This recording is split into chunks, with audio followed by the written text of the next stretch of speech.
this one looks a little more similar to the one he has on the practice exam. But we're going to do this the exact same way that we did the last Riemann sum problem.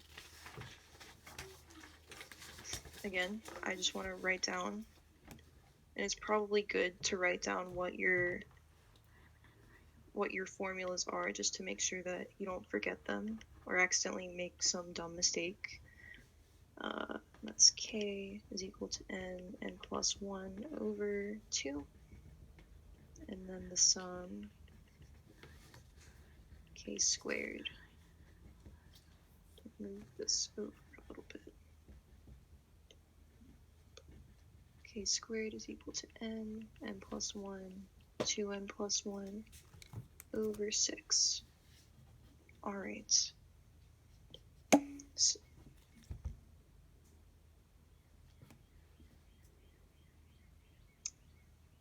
yeah, so it should always be equal to 1. I don't think he's going to have you like re-index the summations. I don't think that was... I did look through the chapters, but I don't remember if they went into re-indexing or not in the textbook chapter. They might have briefly, but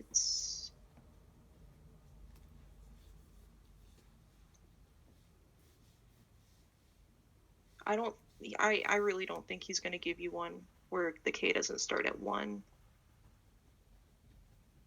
or 0, but if it starts at 0, it really doesn't make that much of a difference.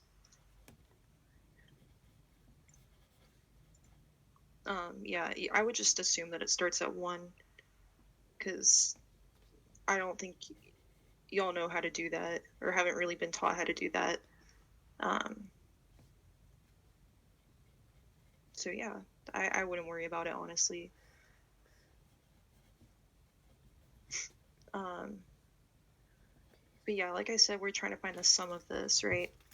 So just like last time, we want to just rearrange this into a form where we can directly substitute these little formulas. So we're going to bring that 5 on the outside of this first one. And then we're still left with this summation starting at k equals 1 to 200. And then we're left with that 1 on the inside. So I'm going to write parentheses around those just to make sure that I check that one off. And then we're subtracting our next one. We're going to pull out that 1/2. And then we're going to have that summation of 64 to k equals 1 of k. Again, looks very similar to this one right here, except obviously we have our n, which we will need to solve the problem.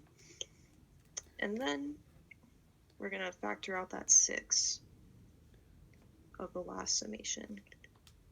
And our n is 105, and then we're still left with that k squared.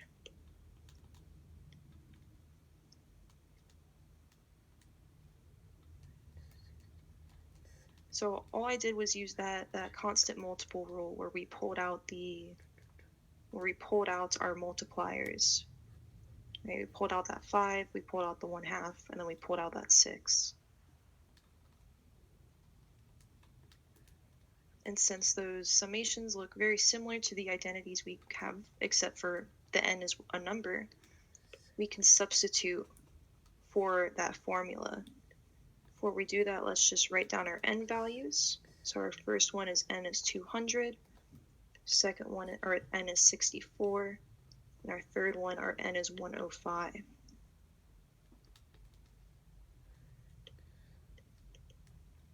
So from here, we are going to have 5 times 200, right? Because our formula just says n for that first one. And then we have minus, still have that 1/2 power, or 1/2 multiplier, and our n is 64. So using that formula, we get 64 times 64 plus 1 over 2, plus, and then we have that 6. And then our n is 105. So we have 105 times 106. 2 times 105 is 210 plus 1 all over 6. All right. So then from here we get 1,000 for our first one. And then we end up with 64 times 65 over 4. And then plus those 6's are going to cancel out. And then we're left with 105 times 106 times 211. And honestly, from this point, I would just plug it in your calculator. And the answer you should get from that is 2,348,390.